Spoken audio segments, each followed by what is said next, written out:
Hello, it's Dr. Cindy with this week's mental health moment. Anyone who has ever had the experience of having a backseat driver in their car knows what a challenging experience this can be. Whether it's telling you to slow down, warning you that you're following the car in front of you too closely, pointing out potential or perceived hazards, or trying to convince you to drive the route they think you should take, having someone monitoring and dictating your every move can be both distracting and disruptive. I remember a number of times while teaching my sons to drive that I had to suppress the reflex to question their decisions or even grab the steering wheel, knowing that reacting on those impulses could erode their tenuous confidence as a young driver and possibly even contribute to an outcome that I was hoping to help them avoid. It took only one or two times of inadvertently causing them to hesitate while turning across oncoming traffic to make me realize the value of keeping my mouth shut unless it was absolutely necessary for me to intervene. While I pride myself on being a live and let live kind of person, parenting is an area in which this philosophy has been tried and tested over the years.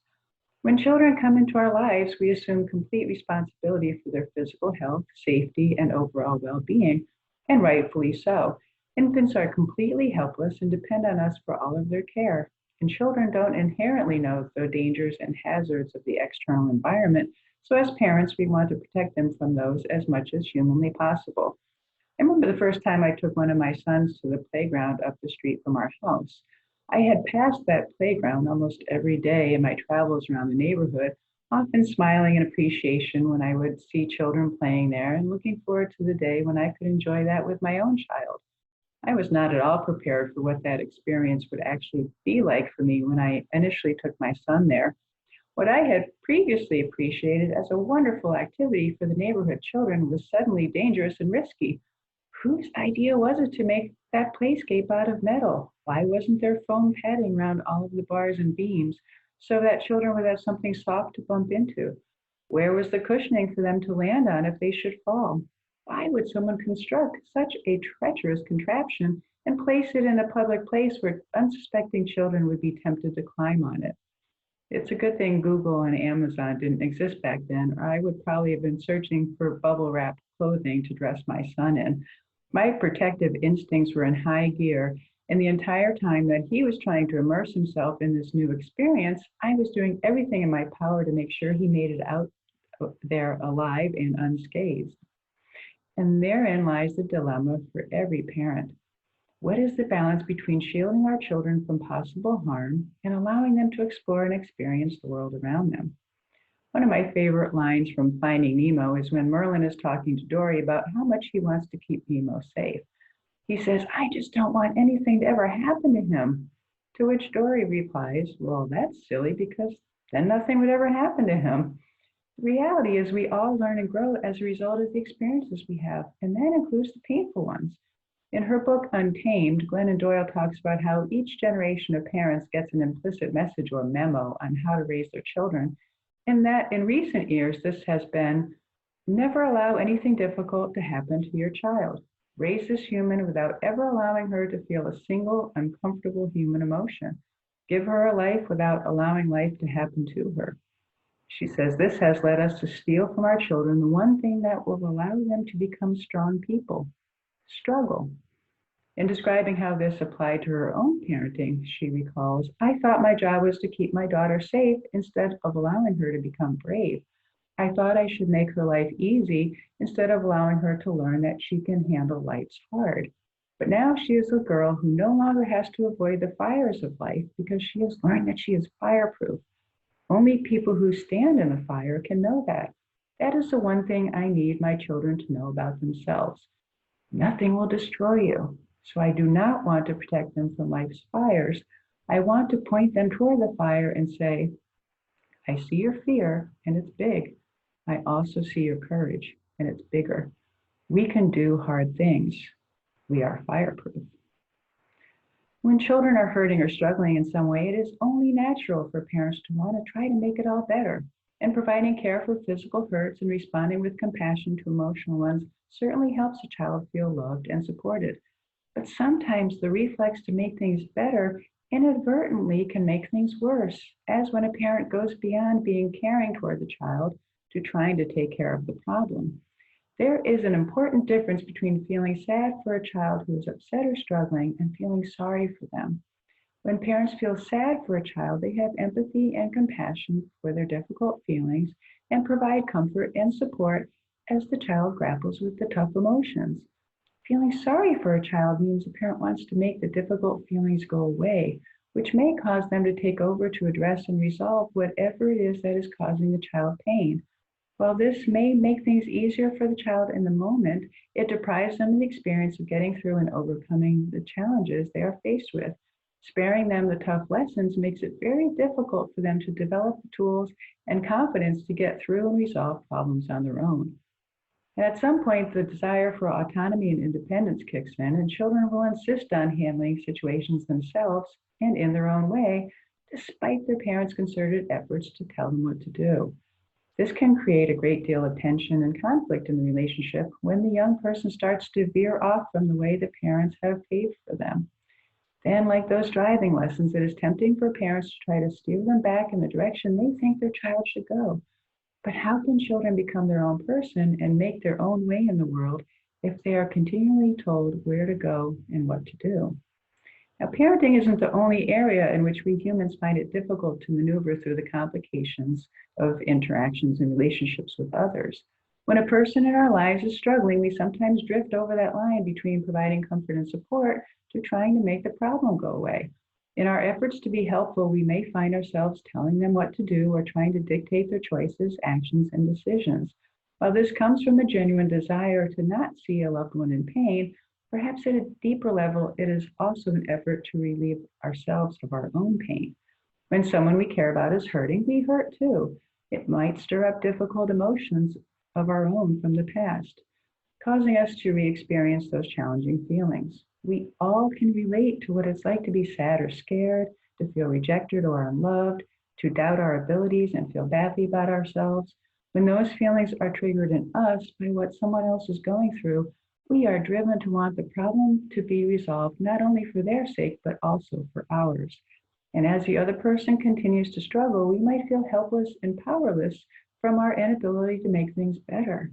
Sometimes this even causes us to feel frustrated and angry with them if their continued distress makes us feel unhelpful or inadequate in our efforts to support. And we can become especially irritated and even offended if we give advice and guidance and the other person does not seem inclined to follow it. What is it that makes us the self-appointed fixer for other people's problems? One significant driver of this is the automatic problem-solving mechanism of our brain that views and analyzes situations through the lens of who's to blame for a problem and how you make it go away. Because of this, our reflexive responses to others' upsetting circumstances is often to focus on how to address the troubling situation rather than how to support them in their struggles. Not only is this what comes naturally to us, it also seems easier and much more straightforward to offer ideas and suggestions than to delve into the more challenging territory of sitting with and comforting another person through their emotional pain. Feelings are tough, and this is especially true if we ourselves struggle with accepting and working through our own. It is especially common for those who have grown up with some type of childhood trauma to be particularly tuned into the emotions and actions of others. In a home environment that is chaotic and unpredictable, children naturally become acute observers of those around them as a way to try to anticipate the next crisis and hopefully get out of harm's way. This is clearly an adaptive survival strategy, especially when there is abuse or domestic violence, but it is also a very difficult way to live. Anything that disrupts children's sense of safety and security can put them on alert and cause them to have a heightened level of vigilance and awareness than would otherwise be the case. Growing up with an alcoholic or mentally ill parent, experiencing the death of a sibling or other family member, having a sudden or prolonged separation from caregivers, and a myriad of other challenges early on can all predispose an adult toward becoming overly focused on significant others in their lives. After growing up in an environment where things felt out of control, it is natural to want to take control and create stability, security, and predictability for ourselves now. Unfortunately, the desire for stability often translates into trying to manage and often micromanage others. We justify this as coming from a place of love, claiming to want what's best for our friend or family member. As a result, we may try to convince them to take our advice and do the things the way we think they should be done. And more often than not, those pesky loved ones have a mind of their own and persist in doing things against our better judgment, which can cause us to feel hurt, ignored, disrespected, and angry. We consider them to be stubborn, hard-headed, and unreasonable, and will often come back at them multiple times to try to impose our will on them and help them see what we perceive to be the error of their ways. While we like to think that all of that coercing, cajoling, critiquing, and controlling comes from a place of love, perhaps it really comes from a place of fear. We want things to be as peaceful and stress-free as possible in our lives, and sometimes that means we expect others to help create and sustain that for us as well. If they do things that cause us to worry or that we don't agree with, we want them to do things differently rather than us taking responsibility for our own discomfort. But when we look to others to make us feel okay, we also tend to get upset with them when they don't and try to change them so they will. In the addiction community, this is called codependency, and inevitably the effort to create peace by trying to control others only contributes to further unease and upset both for ourselves and for them. Love is our way to connect and console, not to direct or control. Truly loving someone involves respecting who they are and their right to make their own decisions, even if we don't understand or agree with them. If we wouldn't want our own actions and choices to be subject to approval from others, then we have to allow that others feel the same. We don't get to decide what's right for someone else. And regardless of our good intentions, when we treat people as though we know better than they do about what is good for them, it sends the message we don't think they are capable of making their own decisions, and we disrespect and devalue their right to lead and live their own lives. The only life any of us can be in charge of is our own. We are each the driver of our own car and get to decide where to go and what stops and turns to make along the way. Our children, friends, partners, siblings, and other loved ones may be on the road with us, but they are responsible for how they progress in their own journey. As much as we may be concerned about where someone else is headed or how they are driving, we cannot take over the wheel. Trying to do so would only take us off course and might cause them to veer off or speed away. Nor can we tow them behind us to make sure they are following. That just holds us back and prevents them from moving forward on their own. If we feel they are driving recklessly and are putting us at risk in some way, we can certainly choose to create some distance and not be so close to them. All of our fellow travelers will encounter roadblocks, obstacles, and detours, which they will learn to navigate around. They will experience flat tires and engine trouble, and they may even break down. We cannot be their mechanic, and whether the roadside assistance they need is AAA or AA, they have to be the ones to make that call. We can offer to sit with them and support them while they pursue the help that they need. But beyond that, we have to stay in our own lane. Take care. Have a good week.